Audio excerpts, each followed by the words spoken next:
எல்லா மொழியும் 4 பேர் பேசுறாங்க. அவங்கவுங்களுக்கு அவங்க மொழி பெருசுதான். தமிழ்நாட்டில் சமஸ்கிருதம் பேசுறவங்க இருக்கிறாங்க. அதனால் எவ்வளவு வன்மையான ஒரு பார்வையோடு துணை முதலமைச்சர் இருக்கின்றார்கள் என்பதற்கு இது ஒன்றே சான்றுங்க. ஆனா இன்னைக்கு திராவிட முன்னேற்ற கழகம் தருண் சுக்கு அவர்கள் இன்னைக்கு பல மாநிலத்தில் தேர்தலை பார்க்கறாங்க. அவரே சொல்றாங்க எல்லா மாநிலத்திலும் பாரதிய ஜனதா கட்சி பீகார்ல நம்ம என்ன செஞ்சிருக்கோம்னு சொல்லி ஓட்டு கேட்டோம். ஆனா தமிழ்நாட்டில் டிஎம்கே கட்சி 5 வருஷம் என்ன செஞ்சிருக்காங்கன்னு சொல்லட்டுமே. இன்னும் north India, south India, Aryan, Dravidian, Brahmin, நான் பிராமின், தமிழ், நான் தமிழ் இப்படி தானே பேசுறாங்க.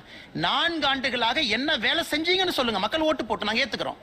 அதனால் எந்த வேலையும் செய்யாதனால எலெக்ஷன் வந்த உடனே மறுபடியும் டெல்லியை நோக்கி படையெடுக்கிறாங்க. Delhi, Tamil Nadu, north, south, Aryan, Dravidian, Punjab, Tamil Nadu.